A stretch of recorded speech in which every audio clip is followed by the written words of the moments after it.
But we're joined now by Christian Lee, the reigning one lightweight world champion. First of all, tremendous performance, another first round finish against a very dangerous opponent in Timofey Nastyukhin. Congratulations. Obviously, you're back in Hawaii now. How are you feeling, champ? Well, thank you. Yeah, back home, and I'm feeling great. Just very grateful that I was able to execute the game plan, get a first round finish, and come home to my family injury free. What did the family say when you came back home? What did they talk about of your performance? Oh, they're very happy, very excited.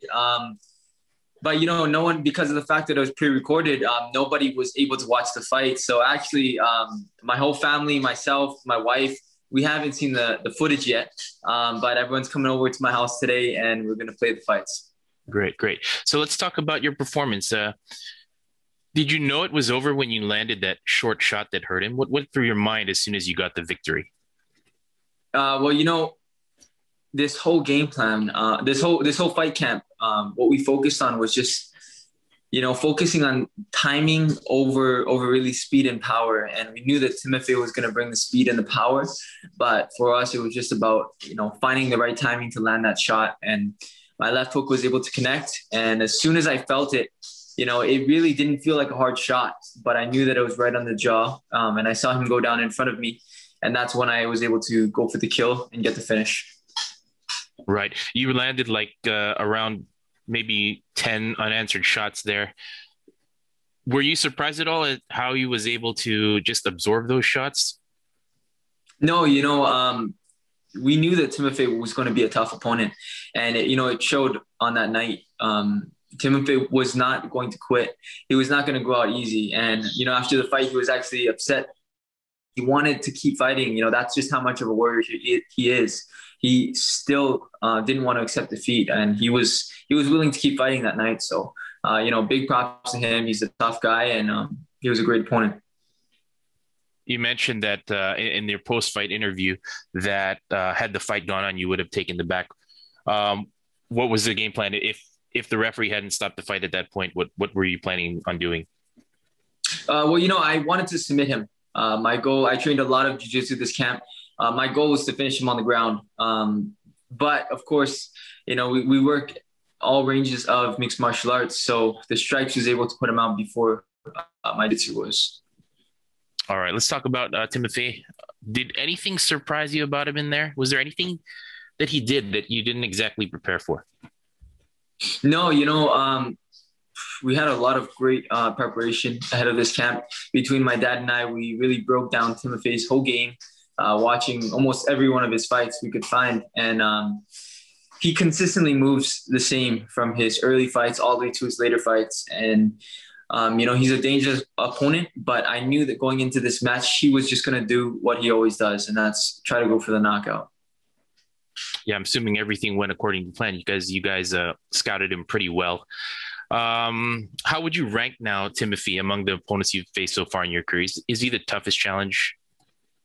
Up to this point of facing him in the cage, he was the toughest opponent that I faced.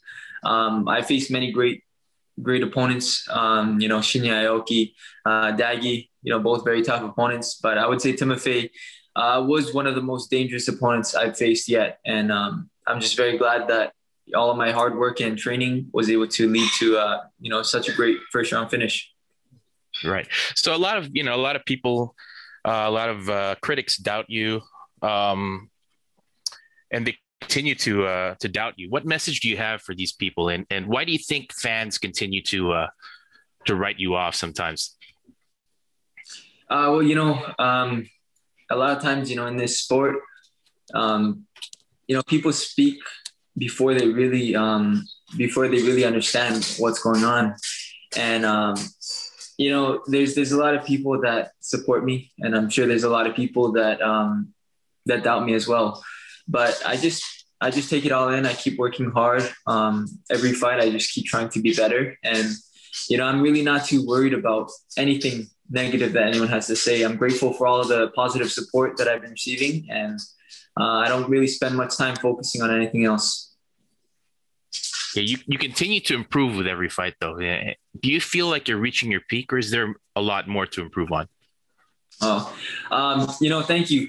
I really feel that I'm, starting to become the best fighter that I've ever been. However, I still feel like I'm at the beginning of my journey. In no way have I reached my peak.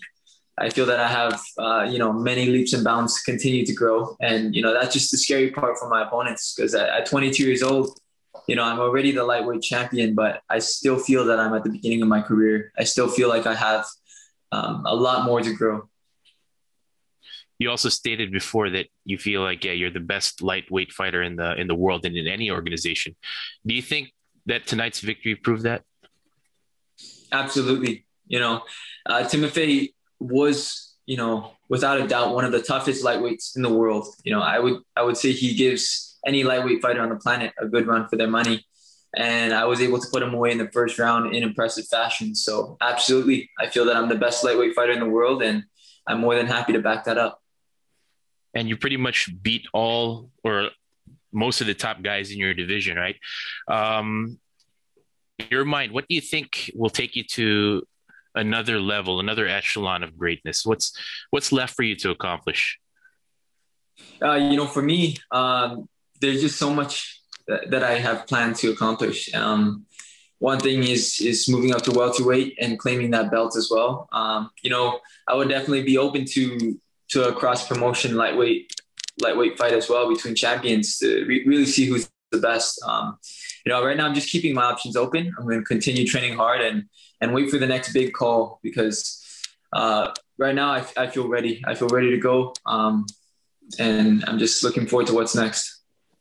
Yeah, that would be a good sight to see. One versus other organizations. Um, yeah, you mentioned moving up to welterweight to challenge for the belt there. That's about 13 or so pounds heavier.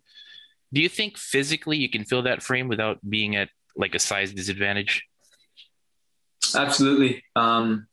It takes me quite a few weeks to really diet and get down to the 170 limit lightweight. So, off season, I'm walking around at 185 easily while I'm training. So I don't think that would be an issue.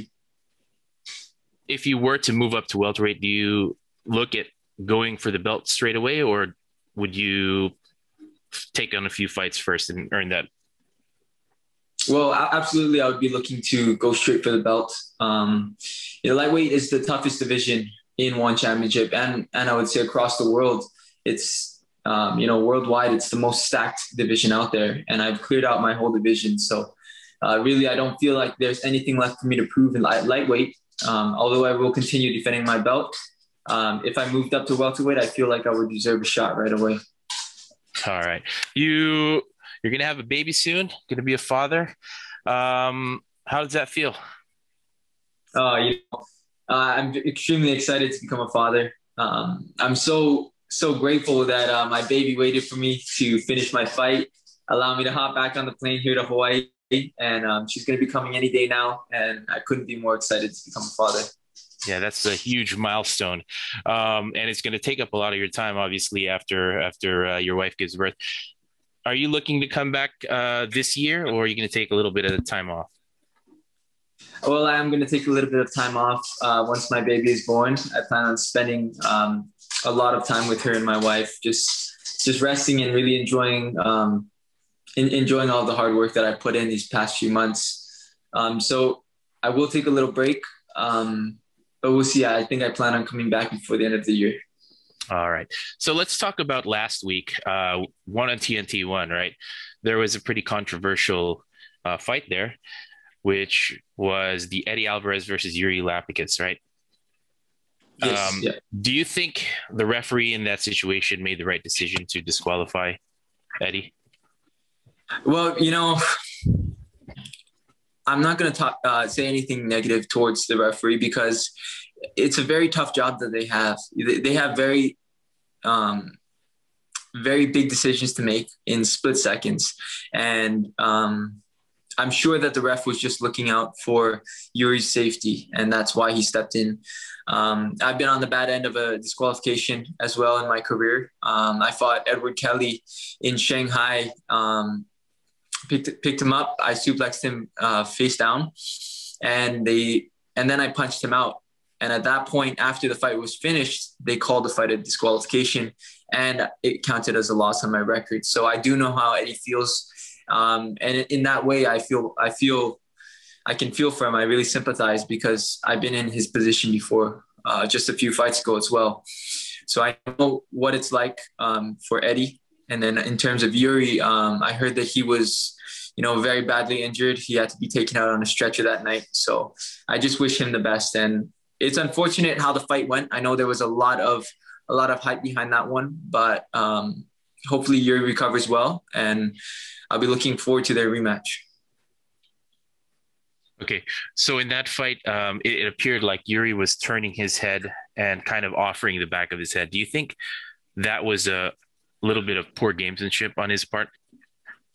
Well, there's two types of fighters. There's the fighter that goes in there and treats it like it's life or death, and there's the fighter that goes in there and will play the rules. I don't feel like Yuri was wanting to get hit in the back of the head, but I do feel like it was similar to, when a fighter puts their hand on the ground to avoid being kicked in the head.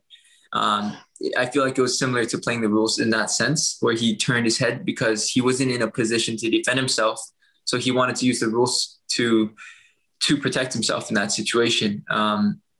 Eddie didn't see that his head was turned like that. So when he hit him, Yuri ended up getting hit in the back of the head. So, okay. I can see why Yuri turned his head, but at the same time, he wasn't intelligently defending himself. Right. So in that situation, Eddie had the legs triangled. He was in a pretty dominant position. What do you think Eddie should have done in that situation instead of, doing what he did? Eddie had him in a great position. He had the legs figured forward. He had his butt on the cage. I think that Eddie could have easily just, brought him straight to his back, sucked him out, and then worked his ground and pound from there with his face in front of him, without having to worry about illegal blows to the back of the head. So I'm sure that the next time around, Eddie will change his game plan to that.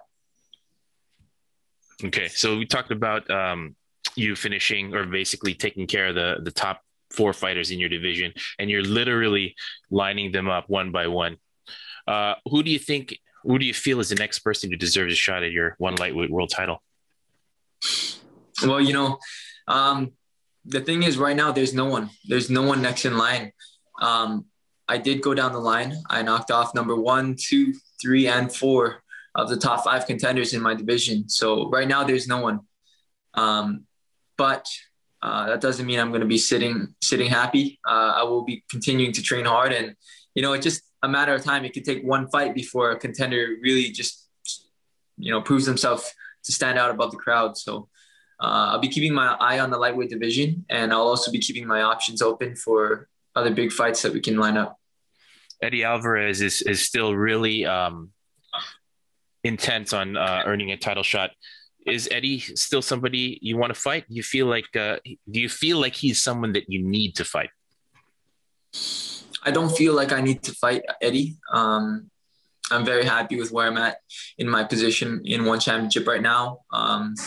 The guy that I just knocked out in one round, knocked out Eddie in one round. So, if the fight never happens, we know how that would have went down. But I do feel that Eddie and I will line up in the near future.